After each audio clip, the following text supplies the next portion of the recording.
إن الله يدافع عن الذين آمنوا إن الله لا يحب كل خوان كفور أذن للذين يقاتلون بأنهم ظلموا وإن الله على نصرهم لقدير. Allah prend la défense de ceux qui croient. Allah n'aime aucun traître ingrat. Autorisation est donnée à ceux qui sont attaqués de se défendre, parce que vraiment ils sont lésés, et Allah est certes capable de les secourir.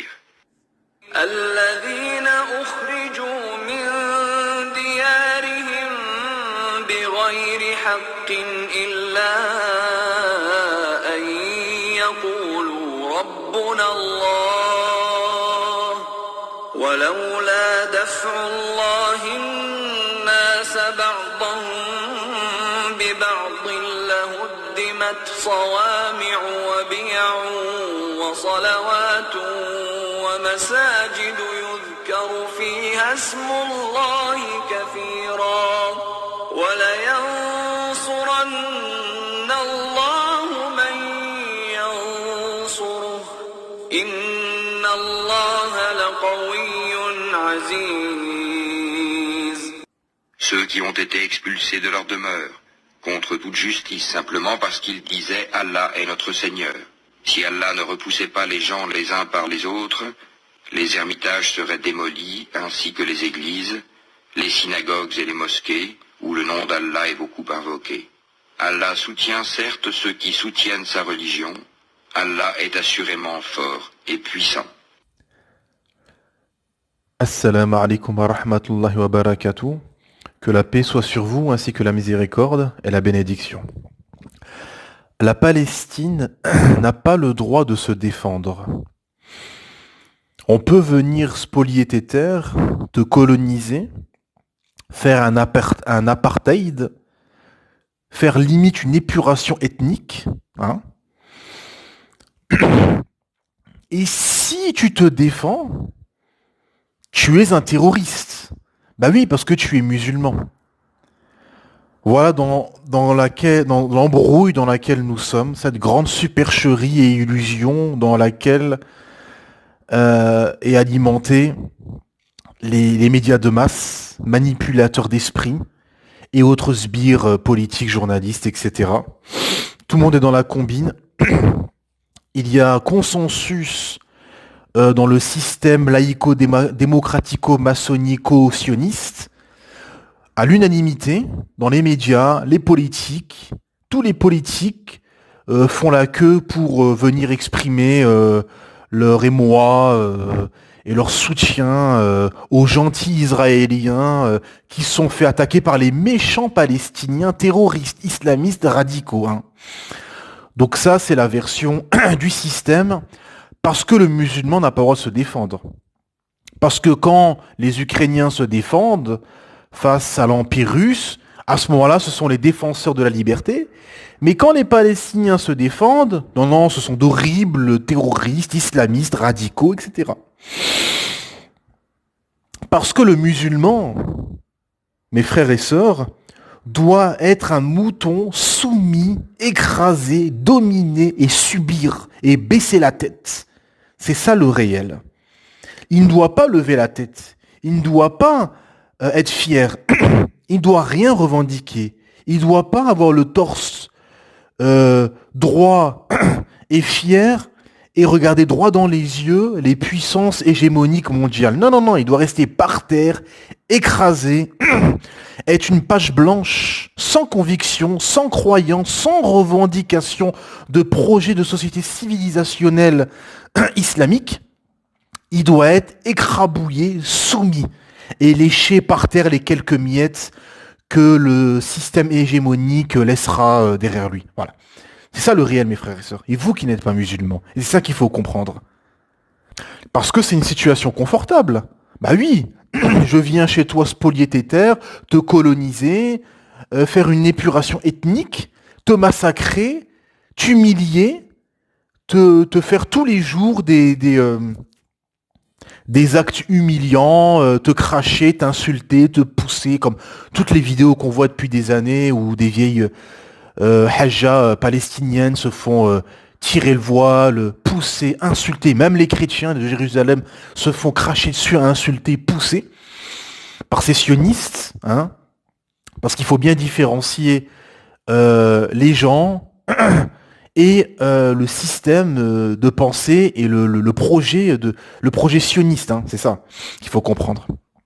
Donc, depuis des années, il se passe ceci, et donc le colon sioniste fait ça depuis des années, hein, une épuration ethnique, colonise, humilie, tue des millions de civils.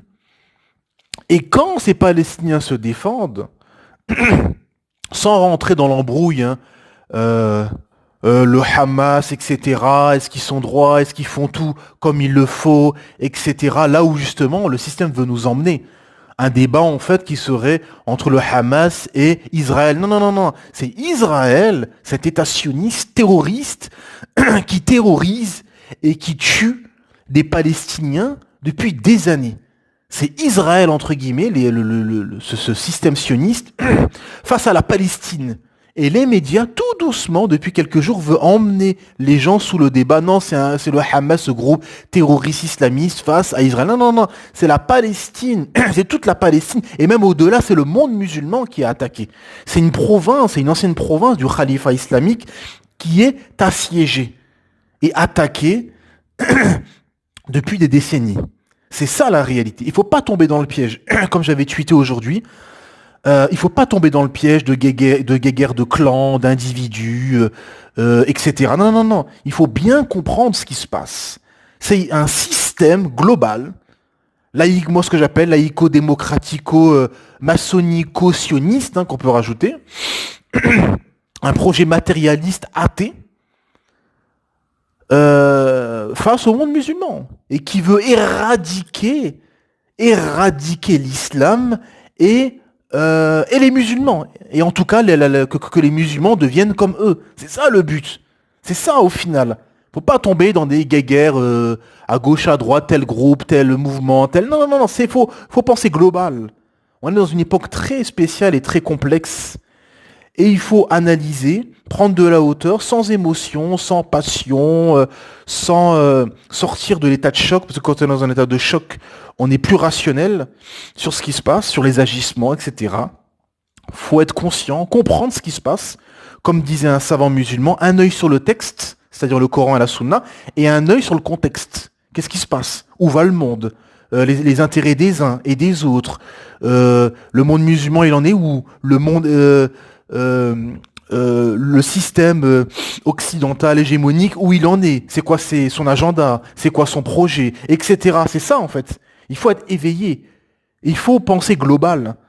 Parce que sinon on va se perdre et on va taper à côté.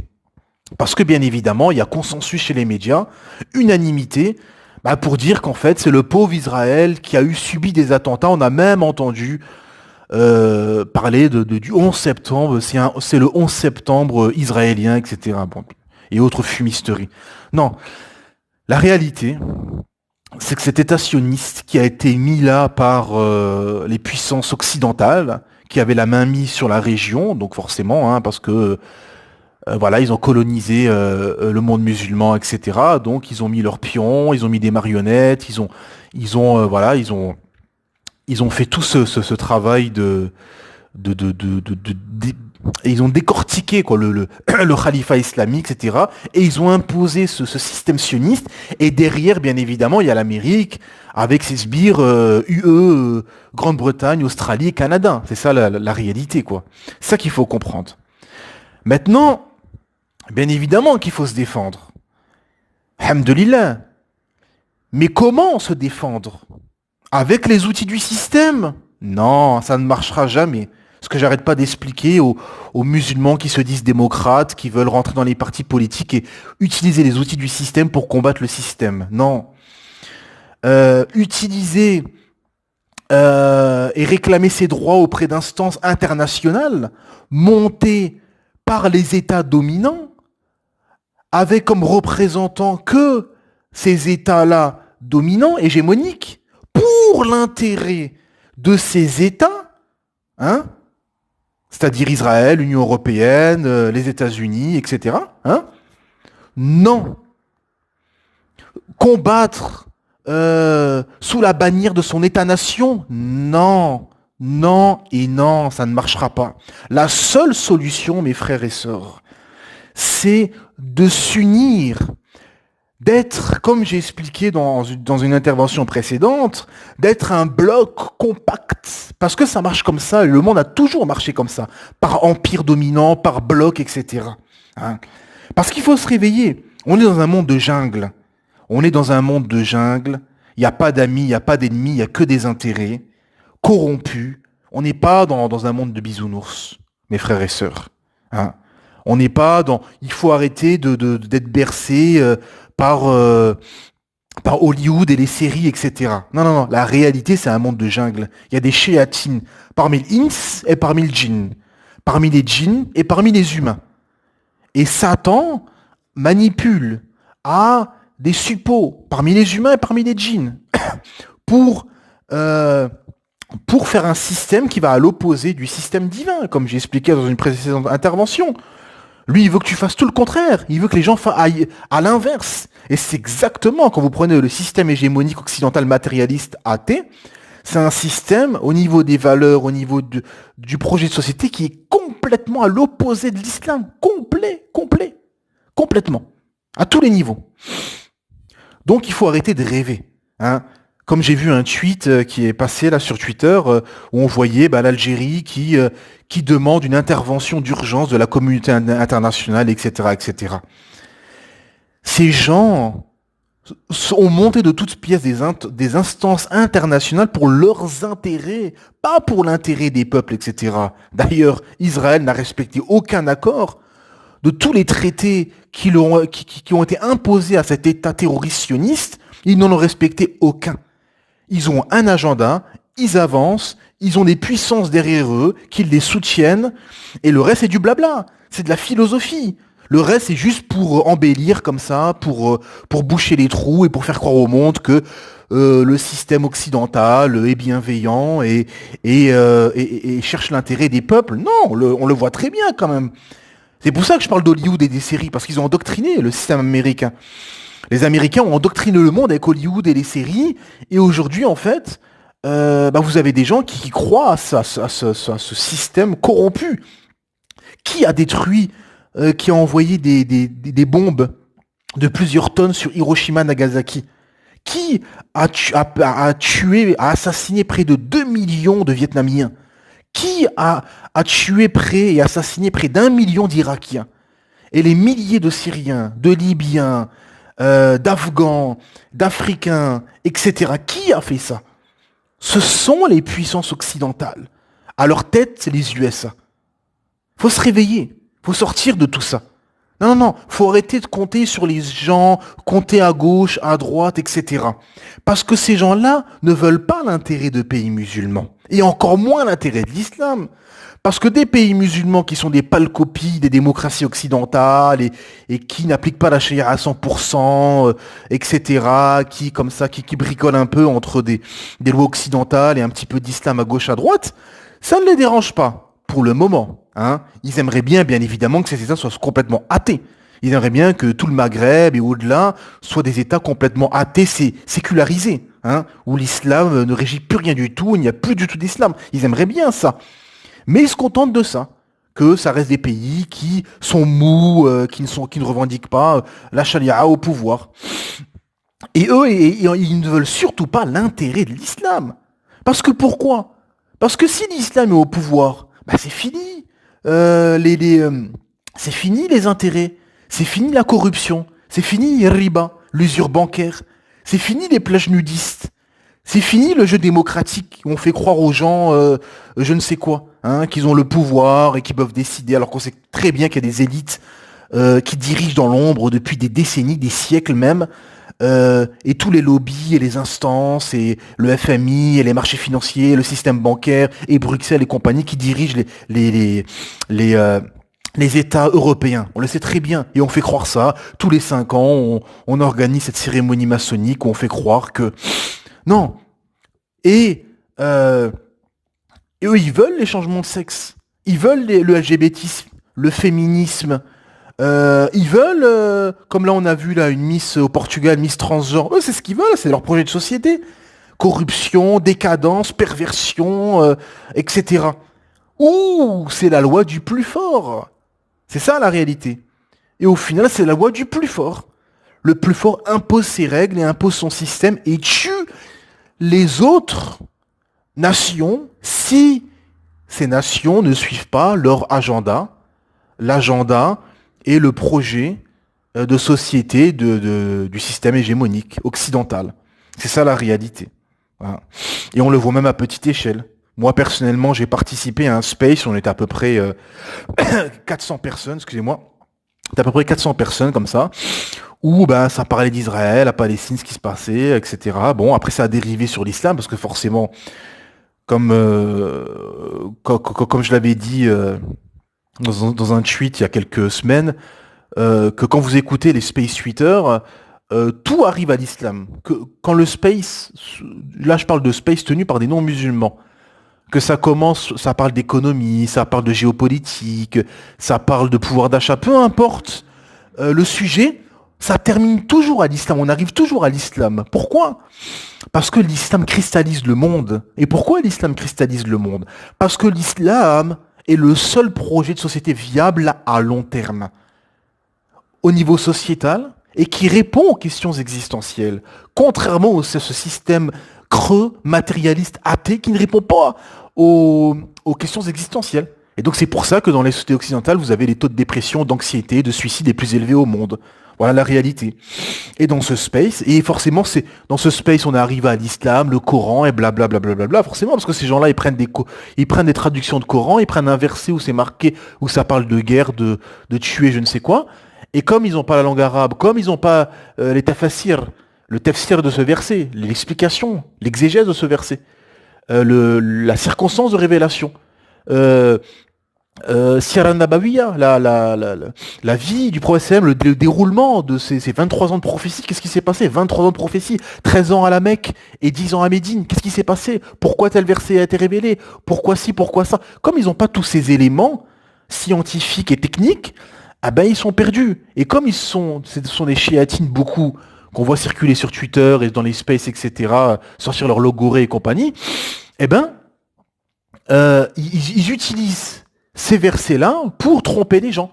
Alors que souvent, quand vous regardez les versets, les quelques versets avant, vous voyez que ça parle de pactes, d'alliances, etc., et que les ennemis de l'islam avaient trahi la plupart des pactes qui avaient été faits avec les musulmans, voilà.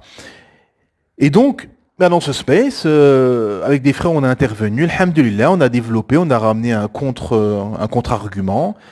Moi personnellement, voilà, j'ai expliqué l'islam, parce qu'en plus quand je suis intervenu juste avant, il y avait une dame qui demandait c'est quoi le vrai islam, est-ce que l'islam c'est la paix, l'amour, est-ce que l'islam c'est le djihad, etc., etc. Bon, excusez-moi. Et donc un frère avait répondu, mais il avait répondu à côté. Et moi j'ai expliqué, j'ai dit bien évidemment c'est une question qui est légitime, que les non-musulmans se posent. Chacun parle d'islam en disant oui l'islam c'est comme ci, l'islam c'est comme ça, mais c'est quoi ? Ben voilà. Moi, alhamdulillah, j'ai expliqué. Je suis rentré dans les détails, alhamdulillah, on m'a laissé un peu développer. Et j'ai expliqué que tout simplement qu'alhamdulillah, il y a des savants. Allah Ta'ala nous dit, demandez aux gens de science si vous ne savez pas. Il y a des savants qui ont fait ce travail et qui ont répertorié la sharia d'Allah subhanahu wa ta'ala, le corpus islamique, le Coran et la Sunna, en 5 grandes thématiques. En 5 grandes préservations et protections. La préservation de la religion, de la vie, de la raison, de la famille, de l'honneur, des biens matériels, la propriété, de l'héritage, et certains savants rajoutent comme 6e préservation l'écologie et l'écosystème. Et donc j'ai expliqué ça, j'ai développé en expliquant que l'islam a toujours été la religion révélée par le Créateur, Allah subhanahu wa ta'ala. Ce qui a changé, c'est seulement les législations. Les prophètes sont tous venus avec le tawhid, l'unification divine, ont appelé à la soumission au Créateur, à l'islam. Ce qui a changé, c'est juste les législations. Les psaumes, la Torah, l'évangile et la dernière législation qui abroge les précédentes, le Coran, accompagné de la sunna prophétique. Et Et forcément, j'expliquais que les Palestiniens ont droit de se défendre, que le système hégémonique, parce qu'avant, il y avait des chiatines qui disaient oui, les musulmans, les attentats, le djihad et compagnie et compagnie. Moi, je dis, ceux qui détruisent depuis des décennies et qui tuent, sont les sociétés occidentales, hein, les invasions occidentales, depuis des décennies, les invasions qu'il y a dans le monde musulman, l'Irak, la Syrie, l'Afghanistan, la Libye, le Sahel, l'Afrique, etc.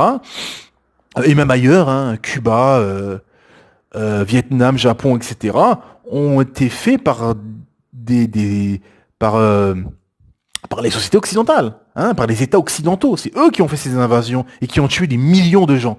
Et là, on m'a arrêté, on m'a coupé, on m'a dit ah non, ça n'a rien à voir, etc. Blablabla. Oui, oui, on noie le poisson, on dit ça n'a rien à voir parce que ça dérange, parce qu'on veut faire passer le musulman comme le méchant de notre temps, alors que ceux qui tuent depuis des années, ce sont les occidentaux. Voilà la réalité. Ce sont des États qui sont venus éliminer et faire des épurations ethniques dans le monde musulman. Voilà. Et j'ai conclu en disant tout simplement, pour que les gens réfléchissent, hein, parce qu'il y avait 400 personnes, parce que le but, quand vous êtes face comme ça, des gens qui organisent des spaces comme ça et qui veulent juste critiquer l'islam sans contre-argumentation, l'intérêt, ce n'est pas les gens qui sont en face de vous, avec qui vous dialoguez, vous débattez. Le plus important, ce sont les auditeurs, ceux qui écoutent. Et donc j'ai conclu en disant que les armées occidentales, hein, françaises, britanniques, américaines, ont des bases et ils sont dans les pays musulmans. Par contre, en Écosse, au Luxembourg, au Portugal, en France ou au Canada, vous n'avez pas d'armée algérienne, égyptienne ou saoudienne. Voilà, tout simplement. Et ça, c'est la réalité. Mais ça dérange, forcément. Et voilà, tous les frères qui sont intervenus ont été coupés, ont été expulsés du space, et ils ont fini que entre eux, entre chiatines, à critiquer l'islam et à blablater, et à sortir leur logorée habituel. Parce que ça ne sert à rien de vouloir compter sur des gens qui sont vos ennemis idéologiques, voire militaires. Il faut l'union. Seule l'union amène une force. Seule une union, au moins une union, comment dire, au moins une union, même si c'est encore pour le moment, pour le début des États-nations, au moins qu'on s'unisse. Au moins qu'on s'unisse. Malgré que ce n'est pas parfait comme ça devrait l'être, au moins une union. Pas que deux pays musulmans, comme on a beaucoup de pays musulmans, entre eux, ils se font la guerre, et se font la guerre depuis des années, voire des décennies. Hein. Comment tu veux être fort? Donc seule l'union du monde musulman, avec une seule force militaire, politique, spirituelle, intellectuelle, sans frontières, avec une gouvernance islamique sous la loi du Créateur Allah subhanahu wa ta'ala, pourra sauver le monde musulman, relever la tête, être un bloc compact, un empire dominant, et là, on pourra sauver nos frères palestiniens, nos frères afghans, nos frères irakiens, etc. Tous ces peuples qui se font opprimer, massacrer à travers le monde, et même au-delà, nos frères qui se font massacrer en Birmanie, en Inde, les Ouïghours en Chine, etc. Même au-delà, parce que tu es un empire dominant, tu es à la table des empires hégémoniques, et tu peux parler droit dans les yeux et imposer tes dires, et imposer tes règles. Voilà. Là, tu es sérieux. Mais sinon, tu n'es pas sérieux. Divisé comme ça en États-nations, tu peux pas être sérieux. On ne peut pas être sérieux, mes frères et sœurs. On ne peut être sérieux qu'en étant un empire dominant, en étant un bloc. Hein. Et surtout, ne pas compter sur des instances internationales complètement corrompues qui ont été instaurées par les sociétés mécréantes, les sociétés de koufr, pour leurs intérêts, pas pour l'intérêt des musulmans, du monde musulman, et encore moins pour l'intérêt de l'islam. Faut se réveiller, mes frères et sœurs. Parce que tant qu'on ne sera pas justement unis, mais unis sur quoi? C'est ça la réalité. Et c'est là où on revient aux versets qui ont été récités au début, où Allah subhanahu wa ta'ala nous dit, c'est la sourate 22, la sourate al-Hajj, au verset 38 et 40, où Allah ta'ala nous dit, Allah prend la défense, traduction dans le sens, Allah prend la défense de ceux qui croient, et Allah n'aime aucun traître ingrat. Autorisation est donnée à ceux qui sont attaqués de se défendre, parce que vraiment, ils sont lésés, et Allah est certes capable de les secourir. Et ceux qui ont été expulsés de leur demeure contre toute justice, simplement parce qu'ils disaient Allah est notre Seigneur. Et Allah Ta'ala termine ce verset en disant et Allah soutient certes ceux qui soutiennent sa religion. Allah est assurément fort et puissant. C'est très intéressant cette dernière parole. Pourquoi? Parce qu'Allah Subhanahu wa Ta'ala va te soutenir, mais si tu soutiens sa religion, pas ton État-nation, pas ta terre.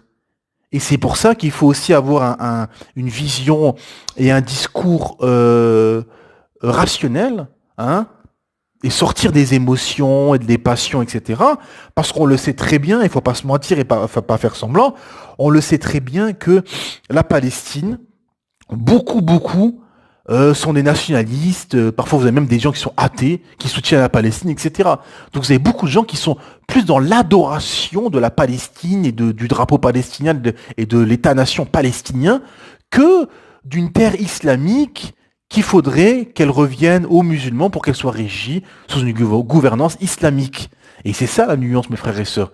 C'est que pourquoi tu te bats pour la Palestine? Quel est l'intérêt que tu te bats pour la Palestine? Tu te bats pour quoi?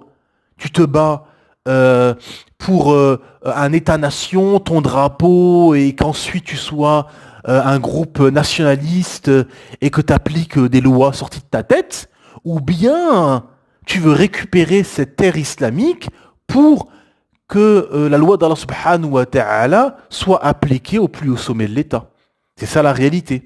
Donc il faut pas se tromper de combat. Le combat, c'est pour l'islam qu'on le fait. C'est pas pour son État-nation, pour son idéologie, pour des intérêts divers et variés. C'est pour l'intérêt de l'islam. Fi sabilillah. C'est ça la réalité, mes frères et sœurs. Parce que sinon, on sera humilié. Et c'est pour ça que vous avez des peuples et des pays qui ne bougent pas et qui sont toujours humiliés, écrasés. Parce qu'en fait, beaucoup des gens qui soutiennent des terres islamiques le font pour leur drapeau, pour leur État-nation, pour autre intérêt que celui de l'islam. Et ça, c'est la réalité. Donc, si on n'est pas soutenu par Allah subhanahu wa ta'ala, c'est qu'on ne soutient pas sa religion. Et que nous, notre intention derrière, ce n'est pas un projet de société civilisationnelle islamique, mais c'est pour être une pâle copie comme ça des démocraties occidentales et être un État-nation faible, etc. Voilà. Parce que sans cela, sans une union globale, compacte, et redevenir un empire dominant sous gouvernance islamique, sous la loi du Créateur Allah subhanahu wa ta'ala, sans cela, on sera faible, on sera des brebis éparpillées à gauche et à droite, et des proies faciles face aux sionistes, aux laïcs, aux démocrates et autres chéatines qui veulent combattre l'islam et les musulmans. سبحانك الله وبحمدك أشهد أن لا إله إلا أنت أستغفرك وأتوب إليك